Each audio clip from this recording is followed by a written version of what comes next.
Support for this podcast comes from Frito-Lay and the 2023 Snack Bracket Championship. The Frito-Lay Snack-It Challenge is underway, and fans are voting on their favorite snacks to crown champion. We're talking about prime-time matchups between the best 64 snacks in the land. Will Ruffles Ridges reign supreme? Can Doritos defend their dynasty? Or will Smart Food use their smarts for a surprise upset? Only you can decide. Get in on all the action for a chance to win up to $1,000 or a year's worth of snacks.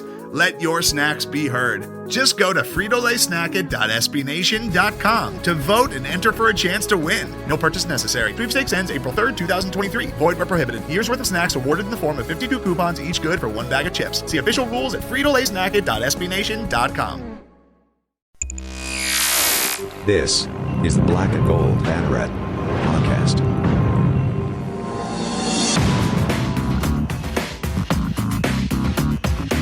Now, here are your hosts, Jeff Sharon, Eric Lopez, and Brian Murphy. What is up? Welcome to the show. Jeff, Eric, and Brian with you here on a frigid Wednesday night here in Central Florida. It's below 70 degrees. That means it's time to get the fleeces out. That means we're going to have beautiful weather for football on Saturday, boys. Football weather here in Central Florida just in time for the last home game of the season. Can you feel me on that one? Yeah, it's the real frozen tundra of Orlando, Florida. We should have nice weather for that game on Saturday. It's high as 79, intervals of clouds and sunshine. It should be gorgeous for that 3:30 kick against the Cincinnati Bearcats. We will be previewing that a little bit later in the show. We're joined by Clayton Trutor of our SB Nation sister site covering the Cincinnati Bearcats, downthedrive.com. And we will also get you ready for a little bit of hoops with the women's basketball team. Start with their opener a week from when we are recording the show. We're recording this Wednesday night, November the 18th. Not expecting very much news from the NBA draft tonight, other than the Memphis kid got picked. The Memphis kid. There's two Memphis kids. Jesus, you got James Wiseman and Precious Achiuwa. That's right. That's right. Both James Wiseman and Precious Achiuwa got picked. So, but Precious Achiuwa would be the only one that UCF fans actually saw in action last year. Right. Because if there's one thing James Wiseman will not be known for, it's having played at Memphis. But anyway, and a little bit later on, and to wrap up the show, we'll go back over Eric's listicle 25 greatest home games at the Bounce House in UCF history. So, and we'll talk a little bit about that. There was a little bit of internal discussion on that one too, Hila, wasn't there?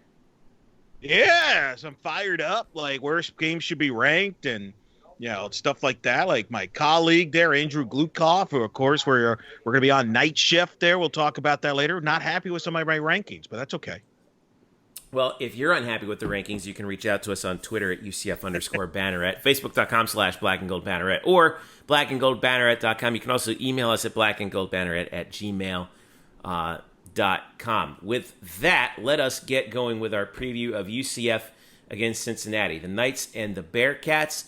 Game opened up as a 3-point spread favoring the Bearcats. It has since jumped up to 5.5, and 68% of the money is on Cincy. This is the first time, Jeremy Brenner brought this up, this is the first time UCF has been a home dog since the Tulsa game in 2016. Almost 4 years ago. Boy, that's a long time. This is the unstoppable force meets the immovable object when you look at the stats between these two teams. It's the number one scoring offense in UCF in the American against Cincinnati, which is the number one scoring defense in the American. Number one total offense, UCF. Number one total defense, Cincinnati. Cincy, interestingly enough, they're the number one rushing offense in the league. UCF is third. Cincy not that good in terms of pass offense, but UCF is, of course, number one. But Cincy's number one in pass defense. So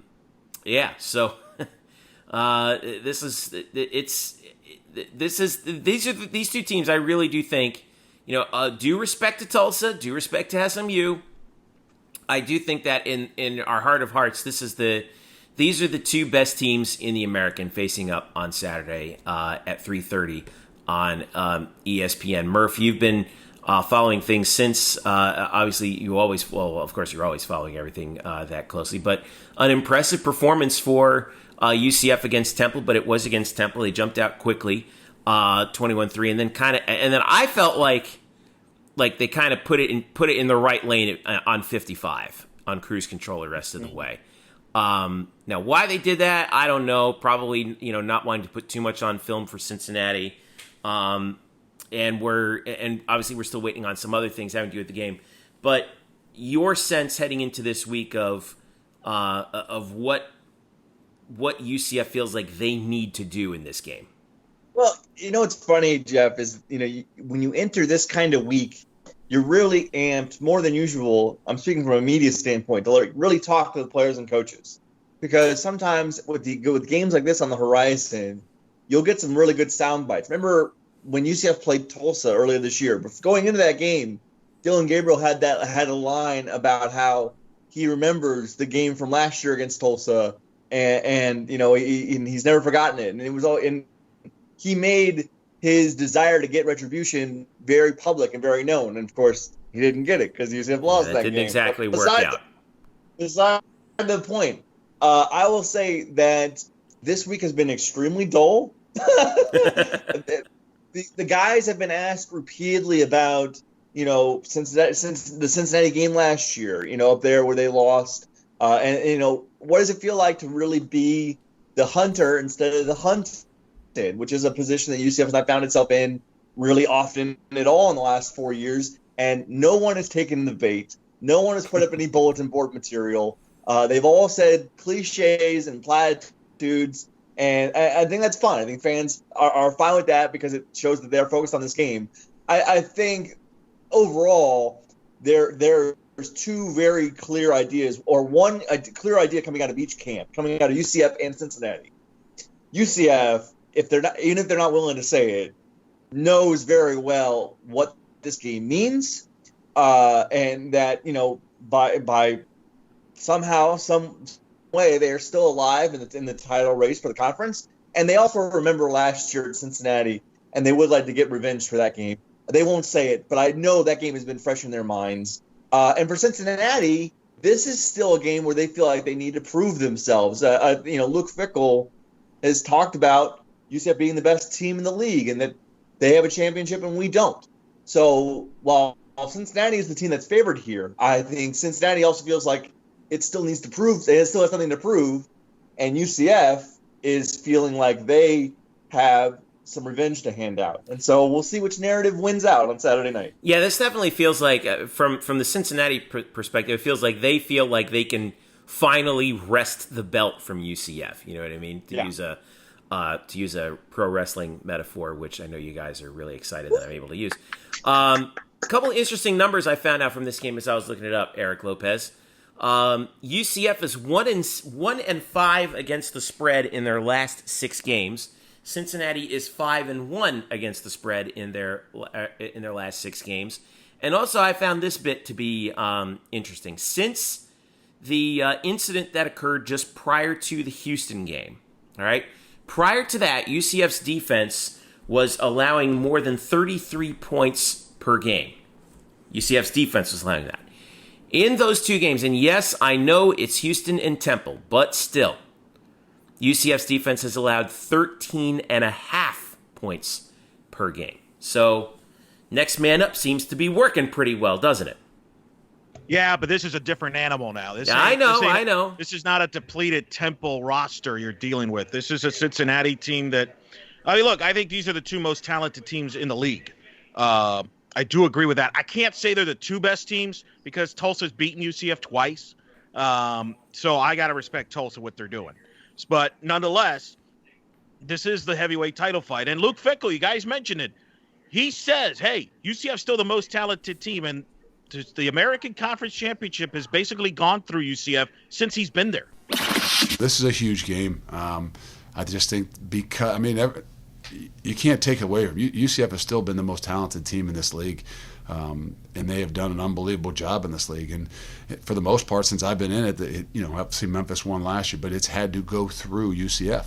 And that's just a reality behind it. Now to go down there and to have the situation that we have, I mean, this is a huge game, and we've got to play really, really well on the road in probably one of our toughest tests.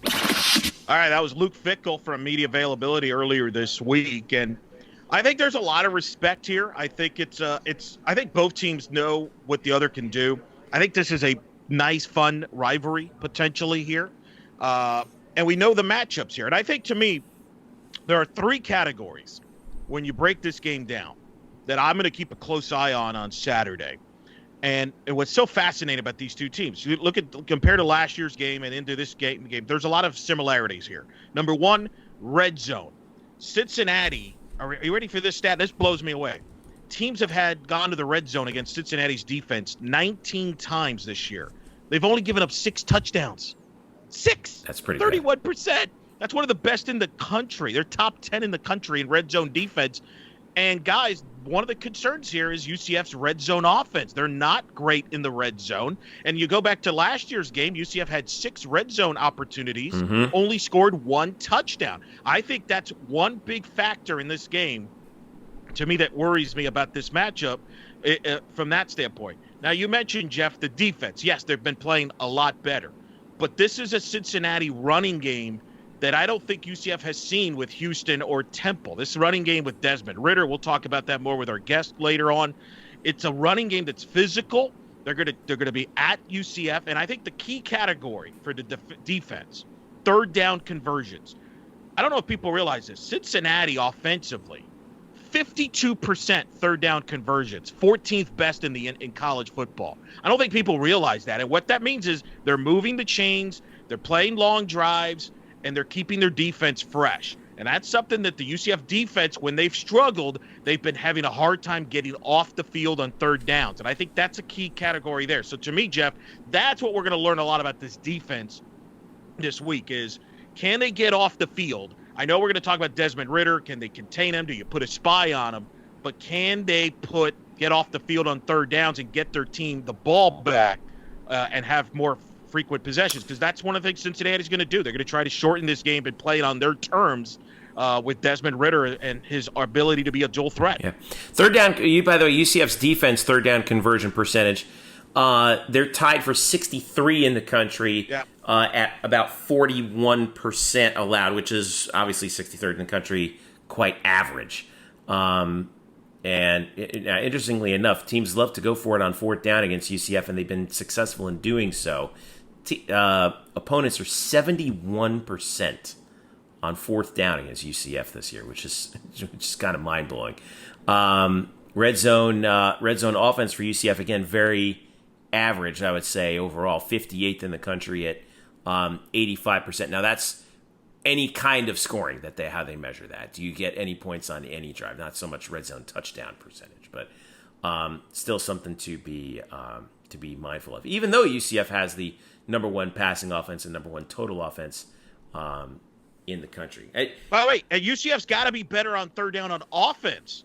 They're averaging 40% conversion rate on third downs, which is 62nd in the country. Cincinnati's defense, 31% third down. That's like 17th best in the country. I mean, this team gets off the field. That's a game. One of the things to look for is getting on and off the field in this game, because Cincinnati, I believe, they feel they can wear down a UCF down. That's what they've been doing to these teams. They wore down SMU in the fourth quarter. They wear down Memphis in the second half. They've shut down Houston.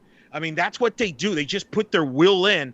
And one of the interesting factors, we were all there 2 years ago when College Game Day was there, and the place was packed. It was probably the loudest that the Bounce House has ever been. Well, you're not going to get that this time around. It's probably going to be, 8 to 10,000, 11,000 range of a number there, and it's an afternoon game. So the defense and UCF, they're going to have to get their emotions, I think, from a different level. In fact, Luke Fickell even said, look, playing at UCF is going to be a little different. It's going to come down to emotions in this game.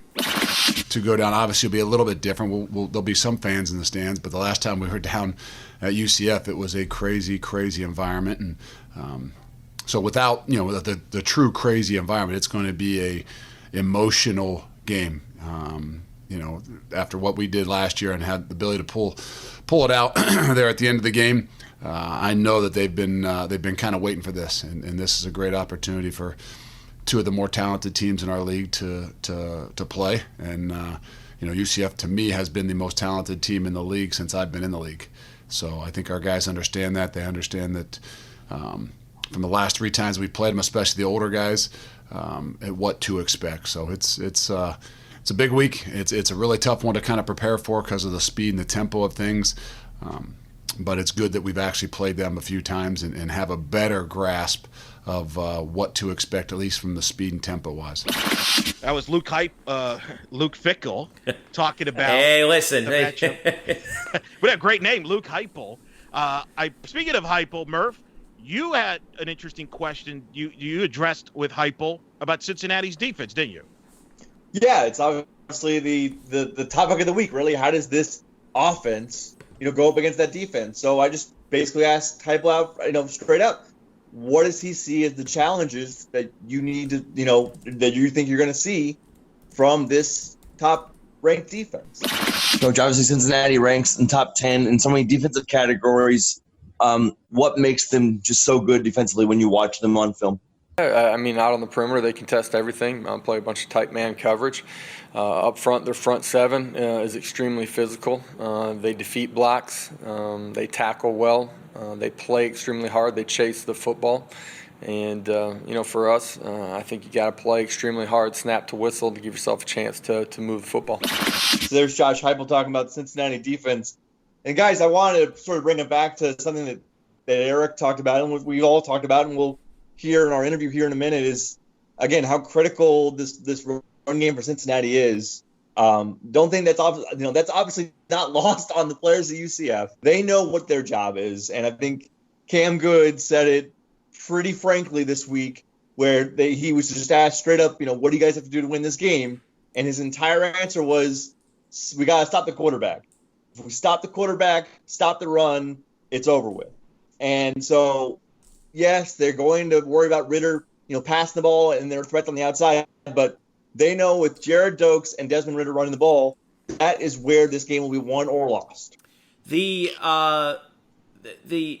interesting thing when I'm looking through the rankings here is their rushing offenses, their passing offense is a little bit average. They're 69th in the country at 224.7 a game. It's just the rushing offense has really been obviously carrying them. Now, efficiency-wise, Ritter's been pretty good at 153.62. That's 30th in the country. But and obviously they scored a lot of points. But it's been defense and running the ball.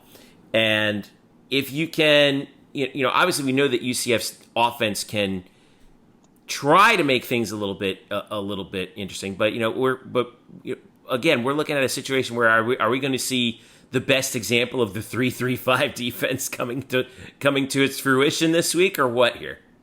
I mean, if you watch that tape that they just put out there with Cincinnati versus ECU, and you can see how that defense causes you problems, because they've got guys like Jarrell Little, who's the Walter Camp National Defensive Player of the Week for the last week, really lining up all over the place, moving from side to side. There's a lot of movement in that second line, which makes it very difficult to diagnose of who's coming and who's going and who's guarding what. There's a lot of movement there, it creates a lot of confusion. We have seen UCF struggle with this setup before, famously against Tulsa, but also against Cincinnati last year. This is something that other teams have tried to do as well, but you have to have the talent to do it, right? We talked about this with Tulsa. You have to have the guys to actually pull it off.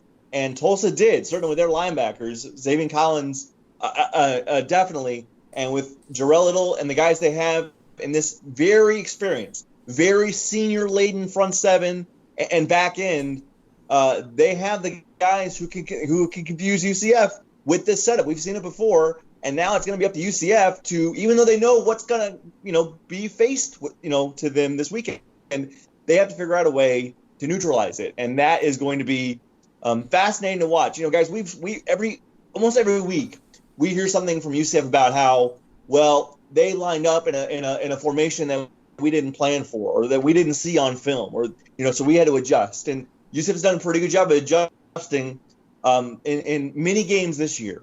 I don't think they're going to have to adjust, at least to start, they're not going to have to adjust much because they know what kind of defense Cincinnati is going to bring toward them. It's now on UCF's, it's on their racket, to use a mixed metaphor, to prove they can beat it.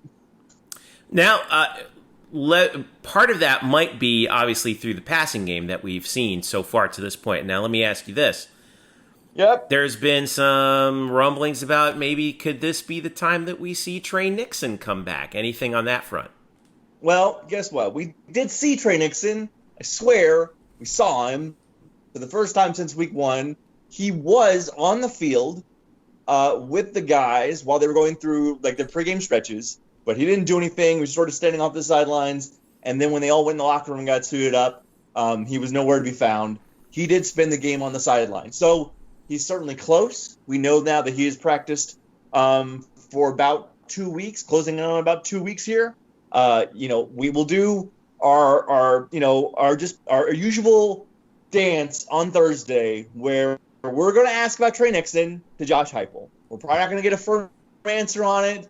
I'm sorry. I don't know what else to do there.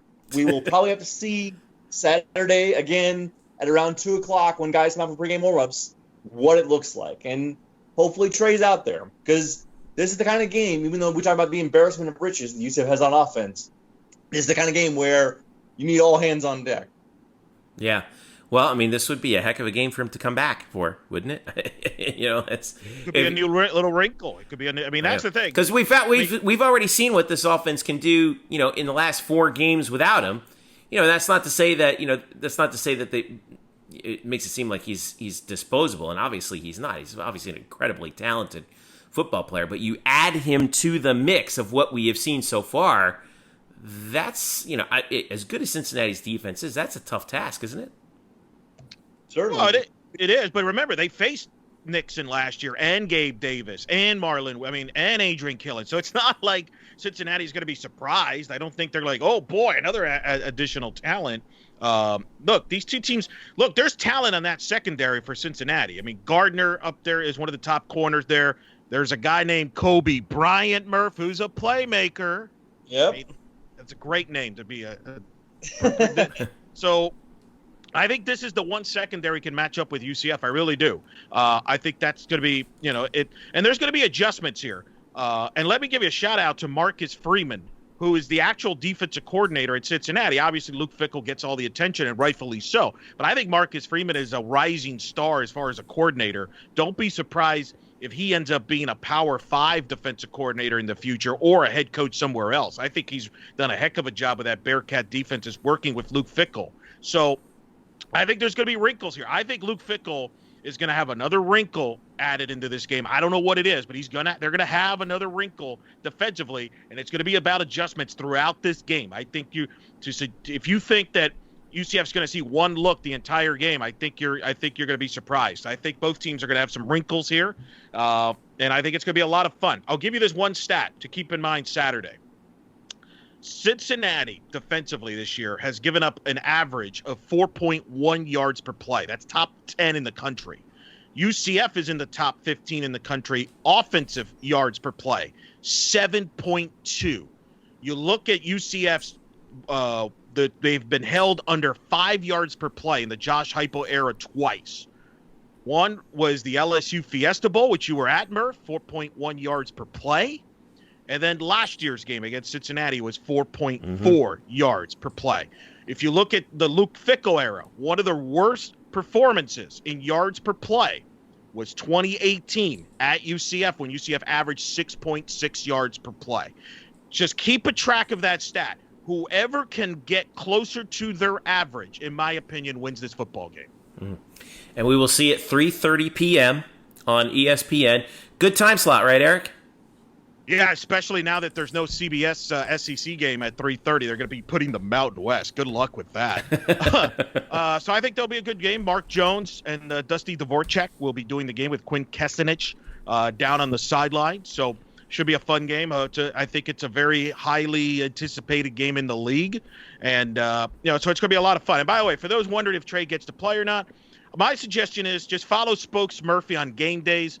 He will tell you who is going to play before anybody else does. He's the Woj of college football pre-games when as far as who's dressing and who's not dressing and how do they look on the field. Just follow him at @spokes_Murph for his updates, which is covered by everybody now. It's unbelievable. Like people are reading it. I'll tweet out Trey Nixon is targeting playing in this game. That's exactly what There you go. A tribute to Woj.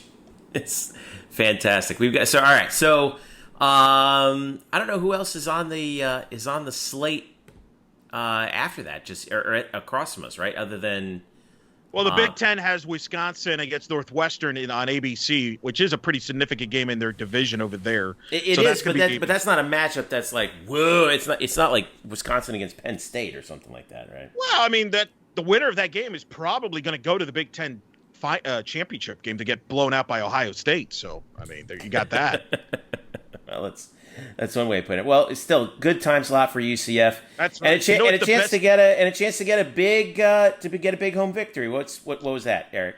Well, think about this, and we'll give this answer maybe later on the show. Think of the last time UCF beat a top 10 team in the regular season. Now we know they did it in the bowl season. Baylor in the Fiesta Bowl, Auburn, obviously the Peach Bowl, top 10 teams. But I'm talking regular season game. Think about the last time they beat a top 10 team in the regular season. Do you remember? Top 10 team? Yeah, in the regular season. The regular season.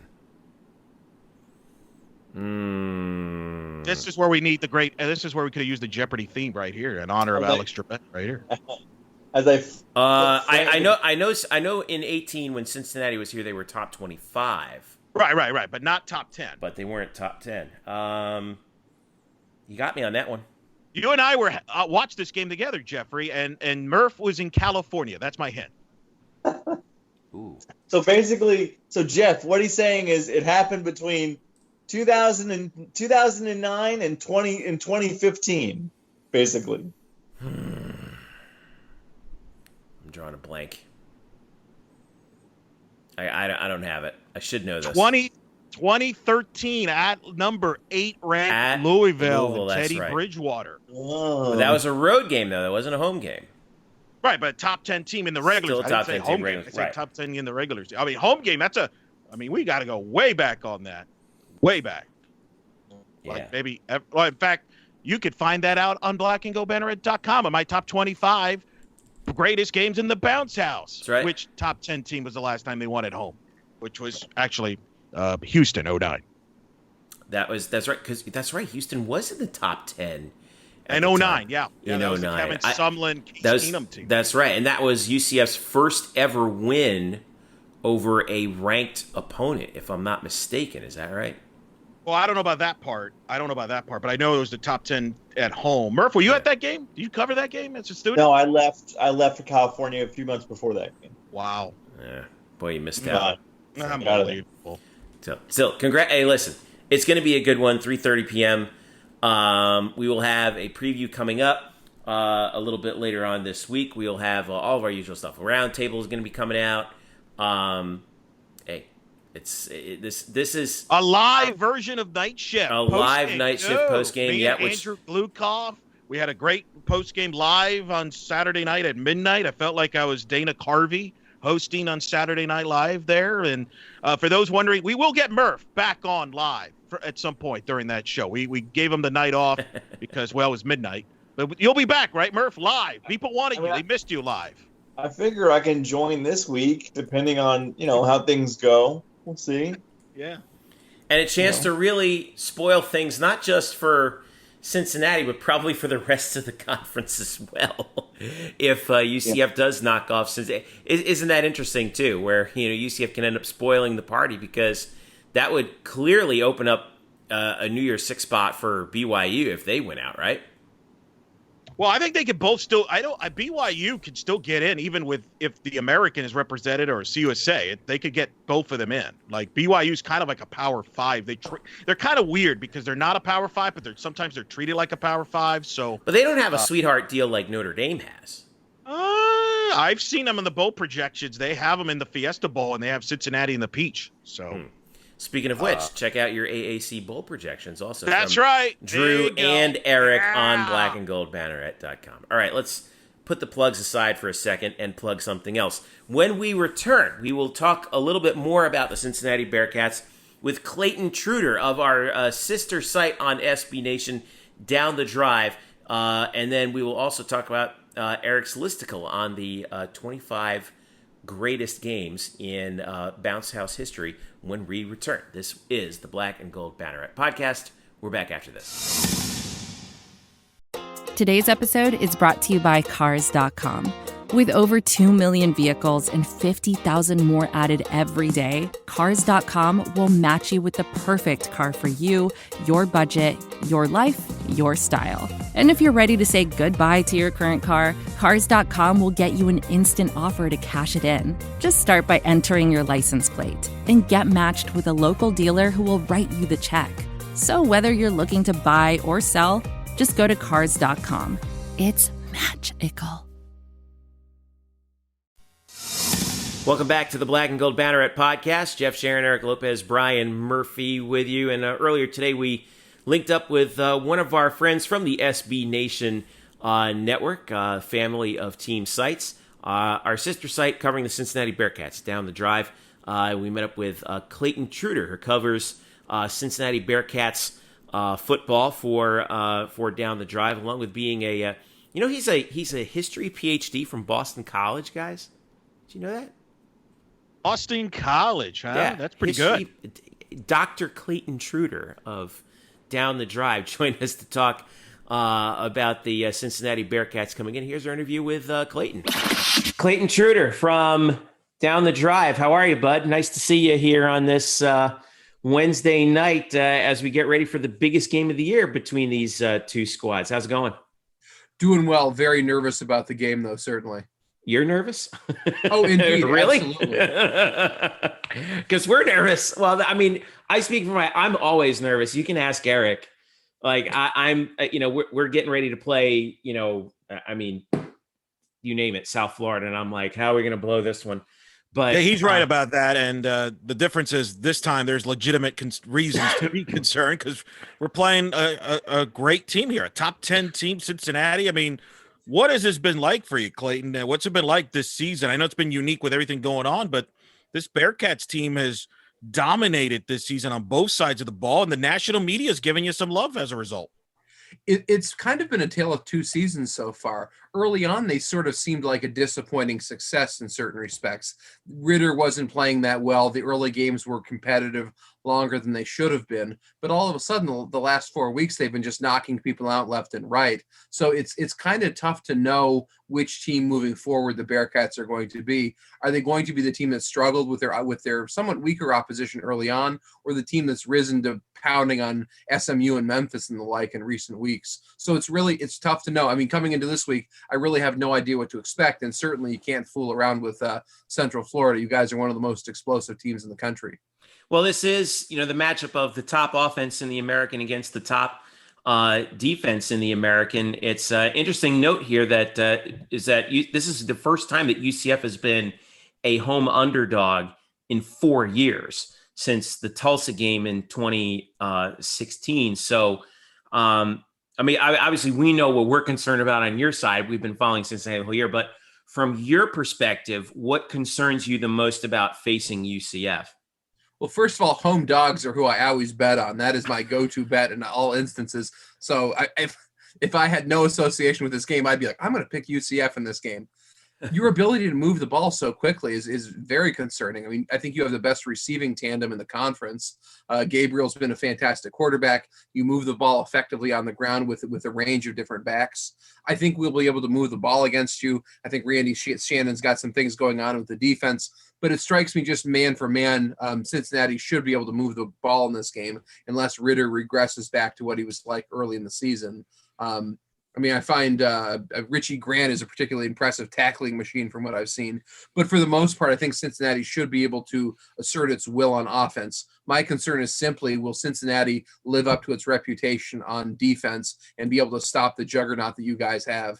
Now, that's interesting to me because, I'm looking at your guys' numbers right now in the NCAA rankings. This is the number 3 scoring defense in the country. the number 4 team in terms of lowest pass efficiency allowed. You're top 10 in total defense. Mm-hmm. What's been the formula for Luke Fickell regarding getting this defense to the point where it really is an elite defense nationally? I think as much as anything, they're a conventionally tough team. And I mean this in terms of simply tackling. They've got several linebackers that all just go sideline to sideline and make the stops they need to. They have James Wiggins coming up from safety, who's basically like another linebacker too. So they can just physically assert their will against their opponents, particularly with the back end of their defense, which is an excellent tackling secondary. So I think simply just being tough in the conventional football sense is what Cincinnati's thrived on over recent years. And I think Fickell sets the tone for that this is going to be very steady, determined, deliberate kind of team and the way they play. They really don't do anything fancy. They don't rush the passer especially well. That's been a concern of me moving as the season's moved on. I mean, Myjai Sanders is an excellent pass rusher. Van, gets back there sometimes, but there really isn't a cadre of effective pass rushers on this team. And if Cincinnati cannot do that against Gabriel, I'm very concerned about their ability to stop this team over the course of 4 quarters. Well, there's been so much talk about your scheme, the Cincinnati scheme, going back to last year's game when, Luke Fickell surprised everybody with the defensive scheme. He brought out the 3-3-5 defense, which we worked on during the offseason. We at Black and Gold Banneret have appreciated that because how many articles, Jeff, have we written about that scheme?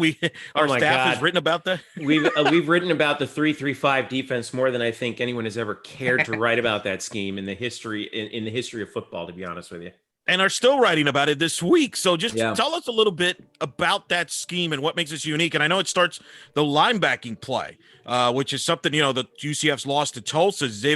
Tulsa's linebackers gave UCF problems there. Part of that, they used a similar scheme. So just talk about the scheme and your linebackers in particular within that scheme.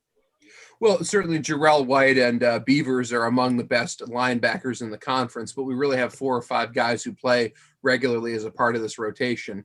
In many ways, it seems like a bend but don't break defense in terms of its approach, that they're trying to prevent the big play tactically. This year, they've been able to even kind of mitigate even kind of medium range assaults against them. So I think by playing a fairly conservative defensive scheme, they found a way to alleviate the kind of big play offense that has emerged in the AAC in recent years. That certainly will be the hope for Saturday, that they'll be able to prevent Central Florida's offense from producing the kind of big plays you've seen in recent weeks against them. I go back and I watch your guys' film, and I feel like the team I saw play Tulsa and the team I saw play Temple are 2 radically different teams, it seems like to me, on both sides of the ball. It just seemed like the game against Temple, you guys were in complete control. Also against Houston, you guys just beat them up, it seemed like to me, physically on the offensive and defensive front. So I think Cincinnati, if they can prevent big plays, they'll certainly have an excellent chance this weekend. You mentioned earlier about the issues that Desmond Ridder had early in the season, that he figured it out. What were the things that he was able to figure out that have turned him into an elite quarterback in the American? He was fairly indecisive in the early weeks of the season. As much as anything, I think he embraced what his identity as a quarterback is, which is a scrambler. He's been putting up gaudy running numbers the past 4 weeks, and I think allowing him to rely on that aspect of his game, running down the field like a deer, it seems like many times, that has enabled him to perform at what seems like his maximum potential and become one of the elite quarterbacks in the AAC. I think as a passer, he's not quite as precise as some of the other, Ehlers or Gabriel or some of the other quarterbacks in the conference. But by embracing a running oriented quarterback play, he's been able to become the quarterback he seemed like in his first year.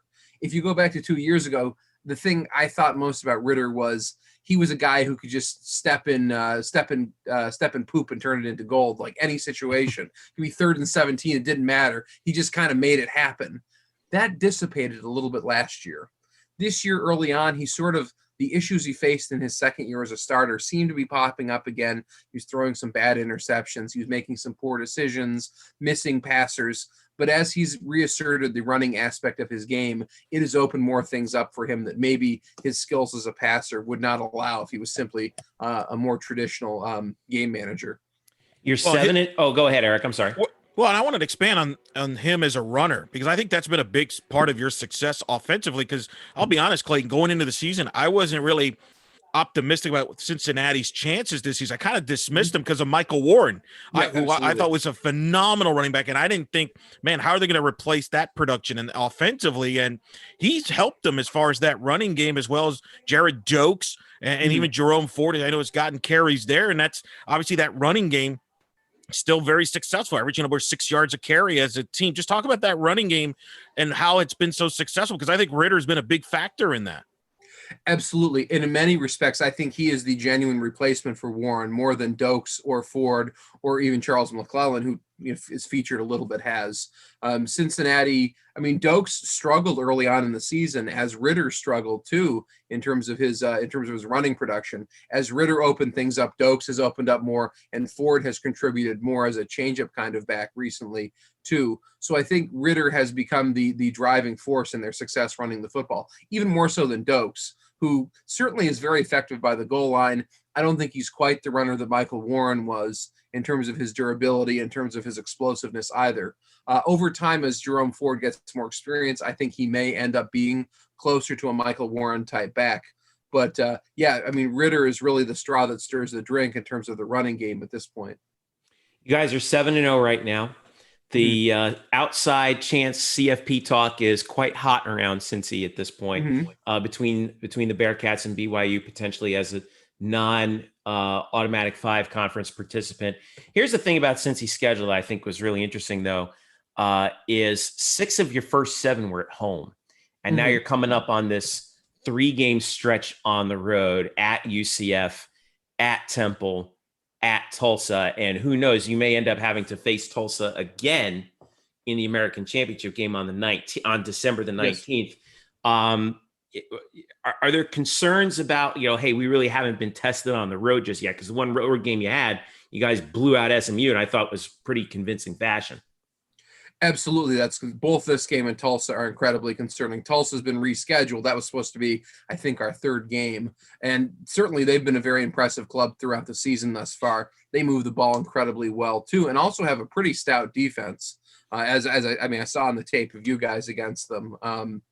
I think both those games are very concerning and definitely will be difficult for Cincinnati to maintain its course. To be frank, would be surprised if they end up 10-0 with the slate they have remaining. It's a very tough road to hoe for them.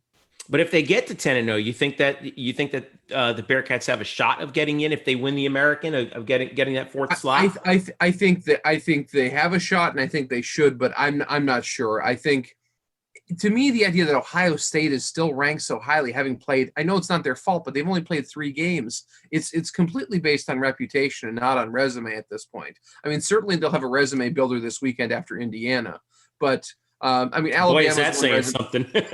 Yes, I mean, they play Indiana. Yes, yes, yeah, very, very weird to say. I happened to catch the last 2 minutes of that game where they beat Penn State, and I figured, well, that's the biggest win they'll have for like 40 years. Right. But then they have kept winning and winning and winning. I mean, if you look at the other teams up there, I mean, Alabama certainly built a resume. Notre Dame has a resume at this point after beating Clemson. I don't know that Ohio State really belongs in that conversation at this point, but just because of their reputation, they'll certainly be a part of it. And if they're undefeated, they'll certainly go in ahead of Cincinnati. So, if I had to pick their chances, I think if Cincinnati's undefeated, wins the conference, they'll have about, I think, a 1/3 chance of making it. A lot of stuff will have to shake out their direction. I mean, just seeing Florida and Texas A&M being ranked ahead of them, seeing BYU in some polls being ahead of them. I mean, Kirk Herbstreit had Cincinnati down at number 10 in his poll this week. So it's, as you guys know better than anybody, the respect factor in the Americans is a very difficult thing to come by. Tell me about it. We've been telling everybody for 3-4 years now. Unbelievable. So, Eric, last question to you. Well, yeah, I want to ask you about your secondary, Ahmad Gardner in particular. Yes. I enjoy watching play. I think he's going to be a great player the next level in the NFL, but I know he's not the only guy in that secondary. Just that secondary. I mean, Dana Holgerson, if Houston says you can't throw over them, like it's wasting your time to go vertical against that secondary. I mean, that's the ultimate respect. And we learned that last year too, because you guys did not let Gabe Davis go deep, and he caught I forget 13 or 14 balls, but they were all short. Yeah. So I'm kind of fascinated. One of the things I'm looking forward to seeing if Ahmad Gardner gets placed on Marlon Williams. Could be a great fun one-on-one matchup. But talk about that secondary led by Gardner. Well, Kobe Bryant also is a fantastic corner as well, a ball hawk, much like Gardner. I think James Wiggins is the most impressive guy in the secondary, though, who's their free safety, who essentially steps up and is like a linebacker, something of a Ronnie Lott going back type player, just such a physical presence and the team's leading tackler, or one of the team's leading tacklers, and asserts himself in the running game. So they have a very versatile secondary that contributes both in terms of pass coverage and also is a strong tackling team, exactly as Luke Fickell wants his teams to be. Let me ask you about Luke Fickell. You mentioned it. We talked about Ohio State earlier. Obviously, he came from Ohio State. I've been so impressed with him. I had a friend of mine that had lunch with him early this year before everything, the year went straight, went down south. But he was so impressed with him and his philosophy about recruiting the area of Cincinnati, talking about Ohio State recruits so much nationally that there's still so much talent in Ohio, and he's taking care of that. Just talk about that, him and the impact he's had for them, because I've been really impressed, and I don't know if people really appreciate the job he's done there, turning around this program where it was when Tommy Tuberville left it in the bottom. Leaving it in utter disarray and also an embarrassment in all kinds of respects, just the way he presented himself in his latter years. Tuberville would talk openly like, well, there's nothing wrong with going 7-5. I mean, how condescending he was to the fan base. Like, well, it's not Auburn. Who cares if we don't, win 10 or 11 or 12 games? In terms of Fickell, of any coach I see in the country, if he came in my living room and was trying to recruit my son, he's exactly the kind of guy I want my kid to go play for. He's just such a steady, straightforward presence. He seems like the builder of programs and the builder of men in the approach he takes to the team. There's never been a time where I ever thought this guy is going to embarrass the program in any respect. He's in many ways the model for the kind of representative ambassador you want for your university. I think that plays well both in terms of the PR aspects of being a coach as well as on the recruiting side of things too. He's wherever, if he ends up leaving Cincinnati, I think he'll be a successful long-term program builder wherever he ends up. Some people think he's more likely to leave than others. I'm a little hesitant to think that since he turned down some Big Ten jobs last year. I really see primarily he would leave for basically two jobs, either Ohio State or Notre Dame. He seems to have some connections to them. I know he's Catholic. He has some other connections, I guess, to Notre Dame as well. If either of those jobs came open, he would strike me as being one of the main candidates for either of those gigs. But so you don't see him as a candidate at USC, for example, with the AD connection there? That's another possibility, but I think the possibilities are quite limited. He turned down a couple of Big Ten jobs last year, so it's he seems to be rather picky about the jobs he's taking, and I think that helps also to elevate Cincinnati's brand as well. That he's not just going to jump at a job simply because it's in a power conference. Well, we know how that feels. It's funny how things kind of walk in parallel in this conference. But Clayton Trutor from Down the Drive. Listen, Clayton, before I let you go, tell UCF fans where they can find you on the interwebs. They can find me at downthedrive.com or at downthedrive on Twitter. You can find me personally on Twitter at Clayton Trutor, ClaytonTrutor. And just another quick plug, I have a book coming out next year about the history of professional sports in Atlanta with the University of Nebraska Press. More details soon on my Twitter account. Nice, because we got a lot. Well, I know we have a lot of Knights in Atlanta who are Atlanta fans, and we saw them come out in force in the Peach Bowl a couple of years ago, and I'm sure they'll definitely be willing to check that out. So that should be a lot of fun. Thank you so much for taking the time, Clayton. Enjoy the game. Will you be down here? Or are you going to be up there? I'm going to be up there. Okay, cool. So we'll keep an eye on the game. 3:30 kick on ESPN should be a good one. Clayton Trutor, thanks for joining us, man. All right. Thank you guys for your time. Have a nice evening. Best of luck in the game. All right, thanks again to Clayton for his insight on the Bearcats 3:30 p.m. kick on ESPN at the Bounce House. Should be a fun one. We will all be there. Murph, you'll be in the press box. I will be at the game. Eric, you will be watching on TV, I imagine? Absolutely. Prepping for the post-game night shift. Make sure, folks, you go to the YouTube page for Black and Gold Banneret. Jeff, you can tell them where the YouTube page is and subscribe. We're going to be doing more videos as time goes on. Really, and all of you are big credit. More of you are tuning into our podcast and our content, and we're rewarding you. You know, we appreciate the support, and we're going to give you more content. We'll have a live post-game. Me and Andrew Glukoff will recap the UCF Cincinnati game. We'll answer your questions, and as Murph mentioned, we'll have Murph at some point from the bounce house or maybe in his car give his thoughts from the on site. So a big post game night shift there. Yeah, I love that you guys are doing. We tried doing it before. I just couldn't. Yeah, I personally I just couldn't do it anymore. But I'm glad you guys have picked up the baton on that. I can't tell you how much I appreciate it. I got to do something at home. And quarantine. Well, it's one thing that we've gotten from quarantine, isn't it? Yeah, pretty much. And we're going to do more of this night shift, not just for football, but we will do this with basketball, Murph. We're going to do the little hoops there as well. So, hey, I'm all about it. I'll be coming to you live. Boy, if it's basketball, we're going to have to probably have me coming to you live from some interesting positions since there's not a lot of good internet inside the stadium. I don't want to know. Something tells me we're gonna get to know your vehicle very well, Murph. Yes. Yeah, I could be coming to you live from the handicap spots outside of John live from the Murph mobile. Live from an 06 Honda. But in the meantime, yes, after the game, 3:30 kick. So yeah, about 7:30 ish. Keep an eye on our Twitter account, twitter.com/UCF_Banneret for the latest. We put it up on Twitter. We put it up on Facebook, and we put it up on our YouTube channel, so it goes to all three places so you can watch. All right. Moving right along, let's talk a little bit about what we had. We talked to Clayton, but now listen. This game goes down, all right? If UCF wins, this would undoubtedly be one of the top games ever at the Bounce House. And Eric, you wrote earlier this week, we finally got it up there, and thanks for pulling this together. 25 greatest games in Bounce House history, and I'm going to bring it up here. But I want to start by asking you, what was the thing that kind of at least plugged this into your brain so that you wanted to do it?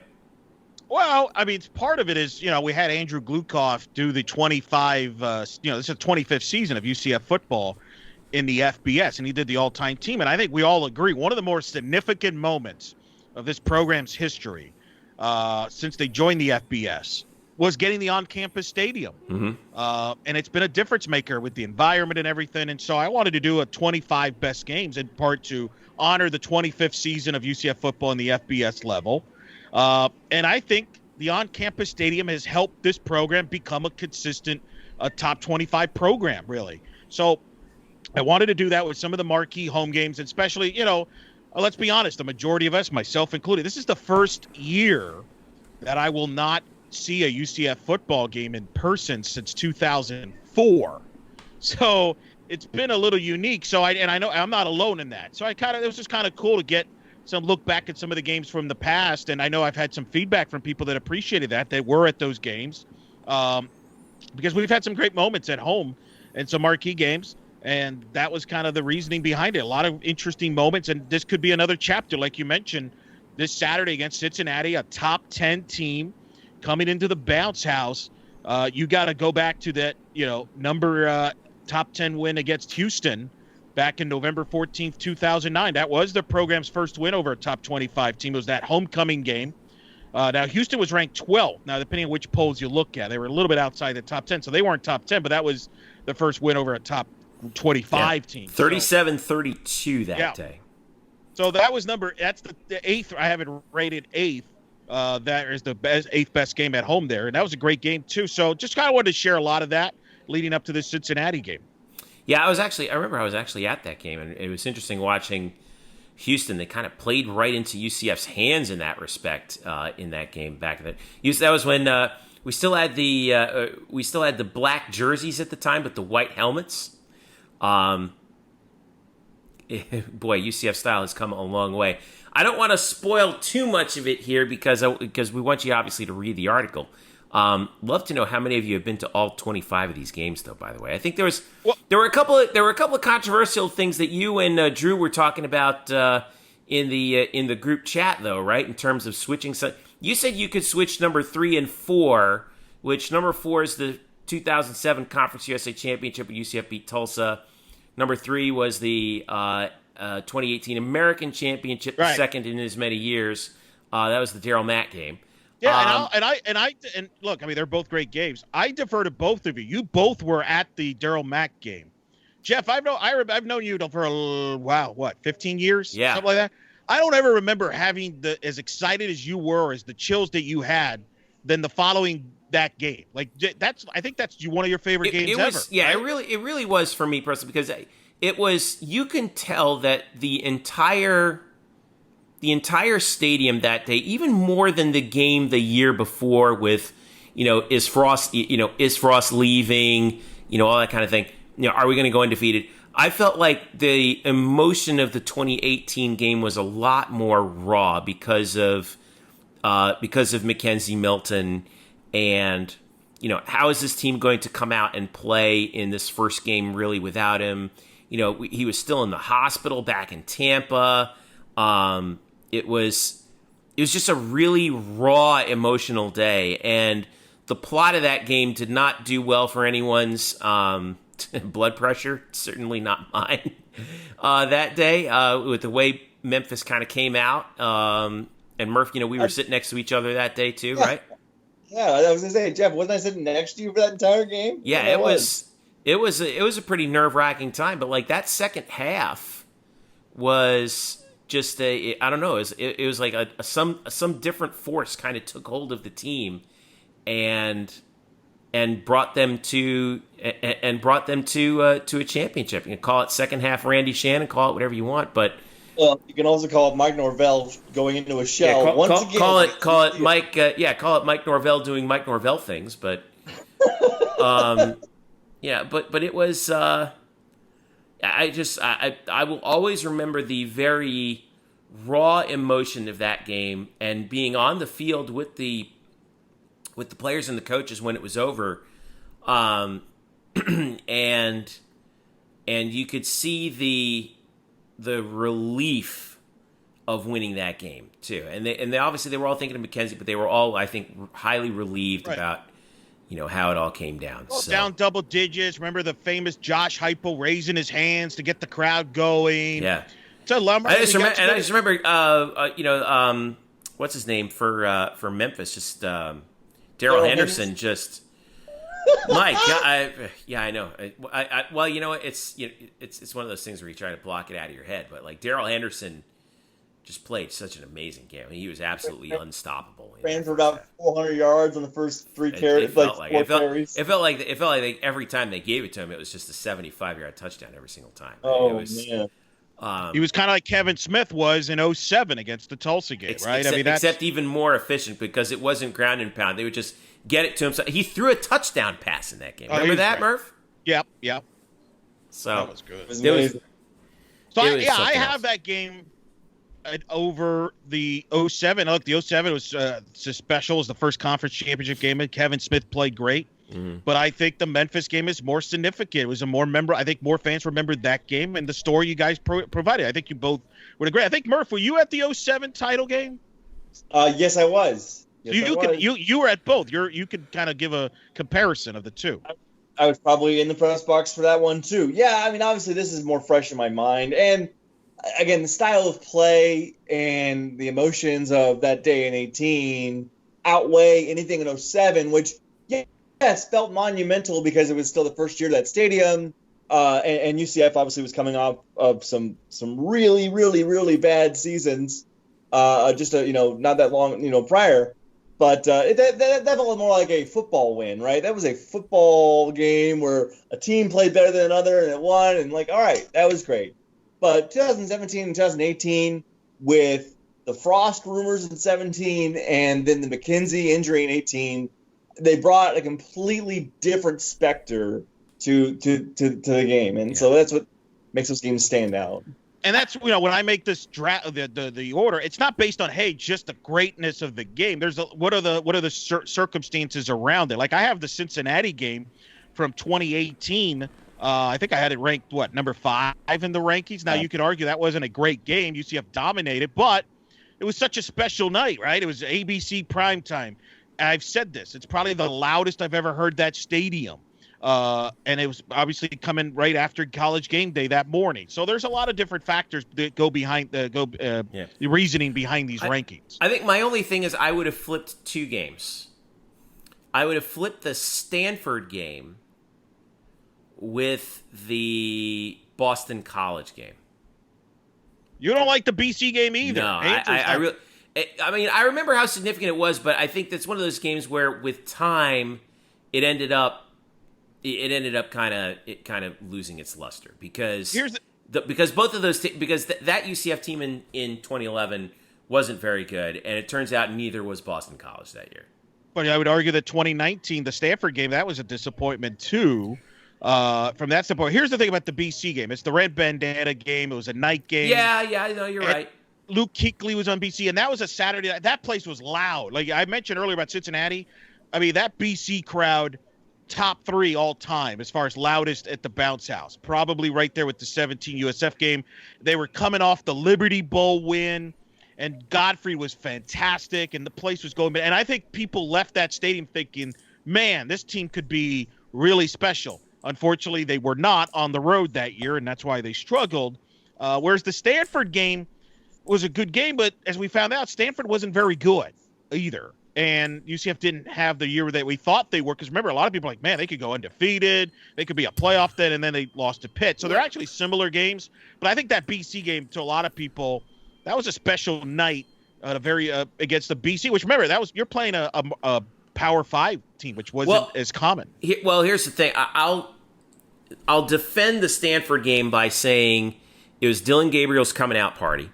And that's why I think it's going to become more significant over time. And then also the other factor, for me at least, was the TV audience. It was an ABC game in the right. It was ABC, right? Or was it ESPN? Oh, it was ESPN. Still, it was on the mothership. The BC game was shoved down to CBS Sports Network, unfortunately, and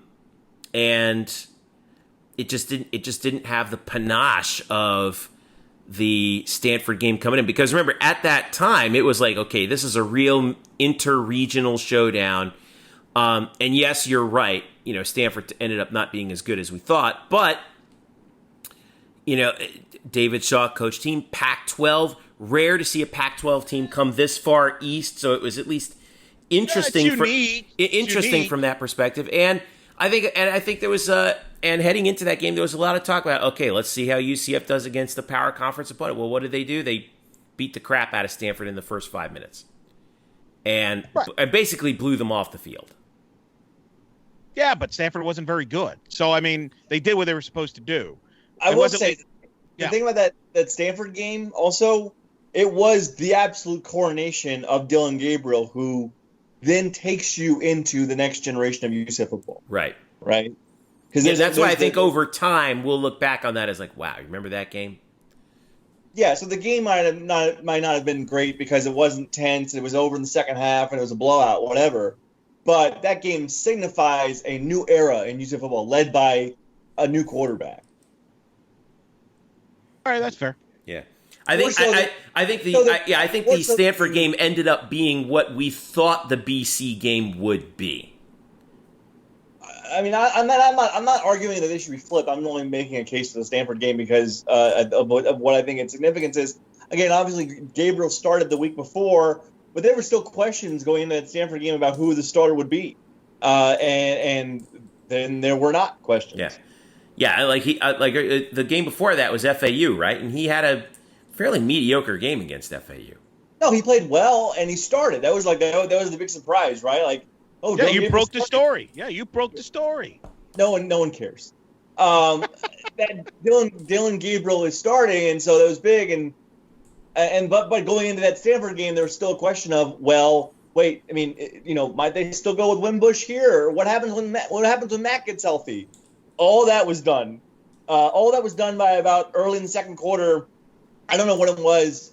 There was a touchdown throw down the right sideline to Trey Nixon. That was just like a total dime. I couldn't have placed it in his hands any better for a touchdown. Yeah. And like, that's it. It's over. Call it. He's the guy, and he is obviously the guy. He's the guy that year, this year, next year, hopefully in 2022. We'll see. Well, there was also the throw to Gabe Davis, too, where he beat Paulson Adebo. Yeah. And Dylan put it right on him, right down the sideline. That was and I was like, okay, all right, this is done now. We have our guy. That's pretty much our guy. So whatever happens from there, I think that'll over time that one might move up in the ranks. Now, Andrew Drew felt that the USA title game against SMU should have been ahead of the BC game. My counter to that was kind of a snooze of a game. It was a 17-7 game. It was a noon game. I'll never forget. I was in the post game, and one of the local media asked George O'Leary, like, so what do you think about the fact that there was empty seats in the game? It was kind of a sneaky game in that respect. It's too bad because we won a championship that day. Yeah, I agree. I mean, that's why I think that the Conference USA Championship from 2007, I'll always go back at that. Like that's a very important game. It's more important than the Texas game was that year. It just was. So let me ask you both this: what is your personal favorite game at the Bounce House? Oh boy, I was actually thinking about this today, and I think it still might be the 2018 Cincinnati game. Really? Over the USF game? More so than the USF game because, that was my first year back covering UCF football. I really hadn't gotten my feet on the ground yet. I wasn't covering the team every day. I wasn't going to all the press conferences. I didn't feel like a part of that group as much. I was really more there as a fan. I mean, guys, I'll be honest. So I went to that game, obviously, as media in 2017, and then I watched, the Mike Hughes thing, the Otis Anderson touchdown, the Mike Hughes touchdown. I was freaking out, like, as a fan on the field, like, literally just freaking out. I just went out that night, and I got completely wasted and ended up passing out, like, like, on the threshold of my door. I just celebrated that entire night. I wasn't composed. I had nothing. It was nothing professional about me. So no, 18 felt like I was, really part of that team and traveling to every game with them to every press conference. I really knew that team on the ins and outs. And, again, I got to campus, as did many others. I got to campus at about 4 a.m. that day because you had to get the scene of what it was like for those who were camping out for game day and those who were lining up to get into the pinned-in area for game day. And they were lining up, 50 deep at 4 a.m., and we're listening to Danny Cannell do a live radio hit at 5. The sun's not up. And so you're there for almost, 20 hours, or 19 hours of full football. And it culminates with this amazing atmosphere on ABC between two top 25 teams. And I don't know if I flip-flopped on this before, but to me, because I've been watching the highlights this week too, it might have still been the loudest environment that I was involved in for a UCF home game. It was absolutely rocking. The punt block especially will always stand out to me. Yes, they didn't score a touchdown in the punt block and whatever, but that explosion off the punt block is just absolutely branded into my mind. Field goal block, I think it was actually. Sorry, Murph. It was field goal block. Field goal, field goal block. So and returned by Brandon Moore. But then on the return, like they laid out the kicker and they laid out a couple other guys. It was that to me is probably the one that is my favorite because I still can relive a lot of that entire day. My favorite one was I gotta say, like, of all the ones, I know this is going to surprise me, but that 07 Conference USA Championship. Even though the game really wasn't in very much doubt, just how the performance of Kevin Smith, 284 yards on 39 carries, 4 touchdowns. And for me, the moment of that game was that I think it was like a 75 or 80 yarder that he had that basically clinched the game late. where he was getting face masked down the sideline. You remember that one? Oh yeah. And I was like, I remember when he got into the end zone and seeing that game, I was like, we did it. We finally won a conference title. Like, because you got to remember, like like you guys, to an extent, but like, I remember what it was like being for being a UCF fan and covering the team in basically college football purgatory, which is being a Division I FBS independent, not named Notre Dame, and then the disappointment of not getting an invitation to the Big East at the time, the disappointment of I don't want to say the disappointment, but like the settling for the MAC, right? And then you finally get UCF into I think a conference that was right sized for it at the time, which was Conference USA, and you win a championship in your first year in that building, with the best running back in school history, maybe the best running back, certainly one of the best running backs in college football history. And to do it the way they did, it was a coronation. It was finally felt like, oh God, we can finally do what we always wanted to do and hang a banner, and no one can dispute about no one can dispute the fact that you won a conference championship on your home turf, and that's to me that was the big one for me. I still feel euphoric even thinking about that one.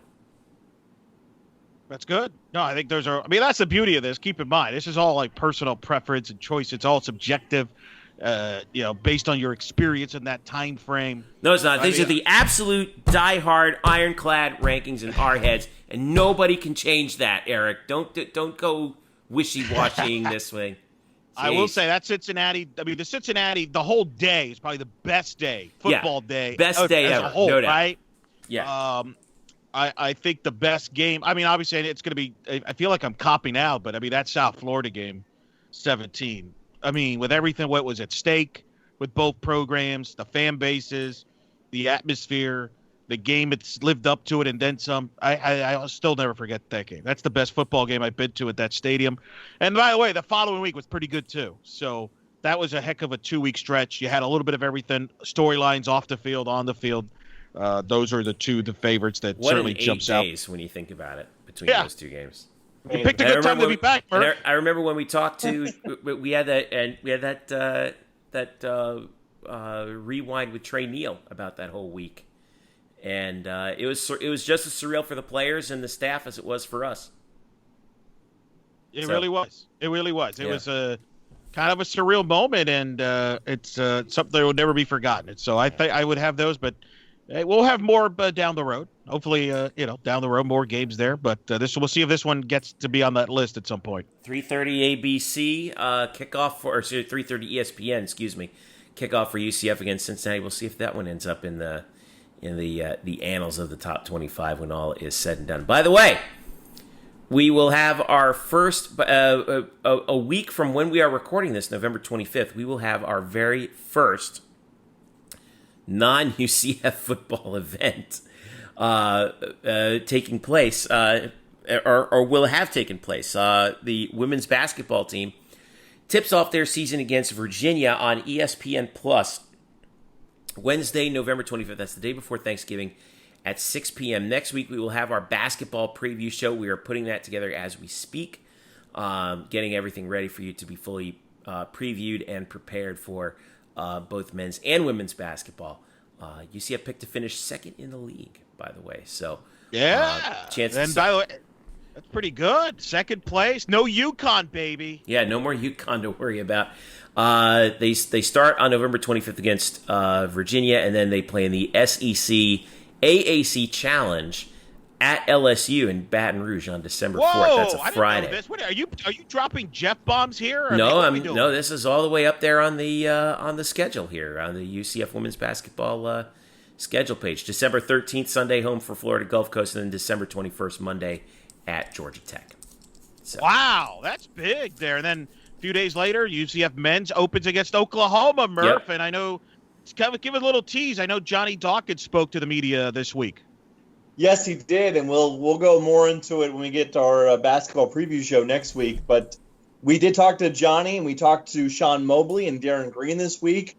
There wasn't a ton of news out of it. I'll hit on that. I'll tell on a couple of news bits in a minute, but just going to talk to the guys and see what they've done, during the summer, how they, really for this team and for every team, the lot of talk of how do you grow and foster chemistry when you're not allowed to be around each other and have your usual schedule, during the spring and the summer. Zoom calls, that's how. And it's not the same, right? Like even the football team will tell you, like, it's just not the same. The offensive line, have said this year that some of the reasons for their early struggle is just the lack of them being around each other before camp, just physically not having that physical connection.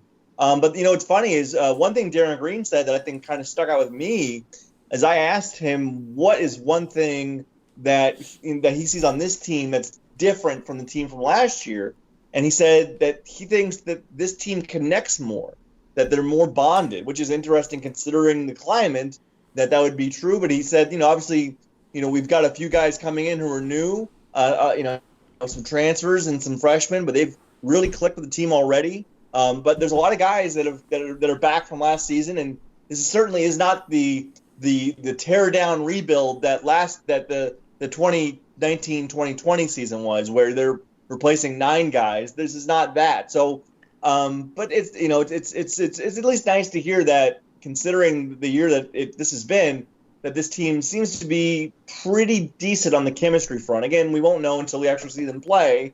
But that was something that stuck out to me. And then a couple of news bits. One, CJ Walker, we still don't know if he's eligible to play. And look, the news is that there is no news. That's right. And I know everyone wants to know. And here's my word to you. You will know when CJ Walker is eligible as soon as the school does. Because as soon as the program knows he's eligible, they're going to plaster that all over social media. Yeah.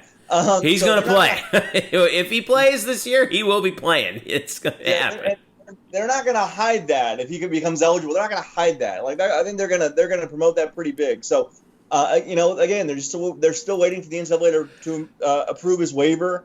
I heard that UCF got his waiver in kind of late.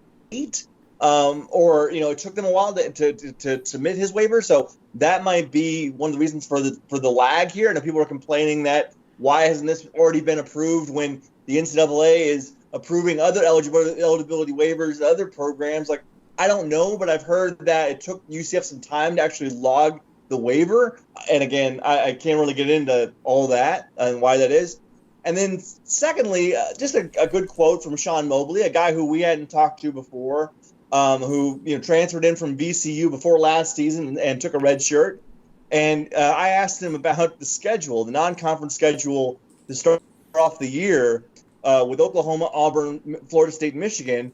He said, I love it 5 times in a row. So, guys, he loves it. And then he said that he thinks people are overestimating or overlooking or underestimating UCF, and that's why those schools are scheduling those games, because they think they can play UCF and it'll be a quick, easy win, but that's not going to be the case. So, I don't know, just some bulletin board material. A little spicy up there, huh?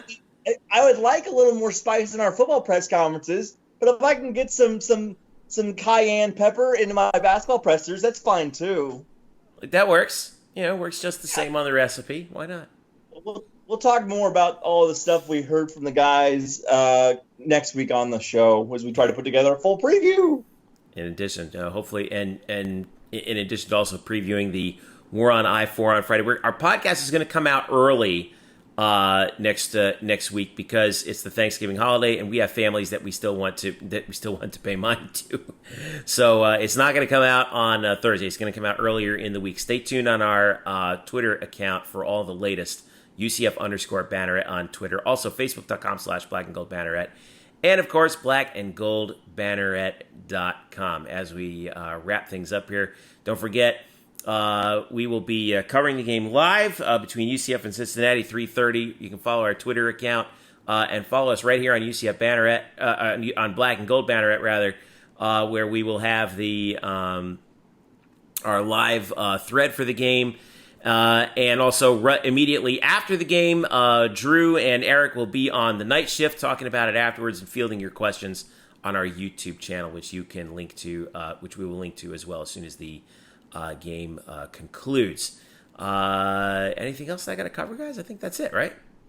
I think that's it. Yeah. That's right. Well, Murph will make a cameo on that post game. That's what we're hoping for. Yeah, we'll see. Maybe. I'll try. We don't know where that will be, but it'll again, probably in some unnamed garage. Exactly. Yeah. Well, I mean, we'll see. I hope so. If it's a normal game, then yeah, I'd probably be there. But you never know. Something crazy could always happen. Either way, we'll be able to update you no matter where it takes place. For all of us here at Black and Gold Banneret, thank you so much for listening. This has been the Black and Gold Banneret Podcast. Enjoy the game, UCF Cincinnati 3:30, and we will catch you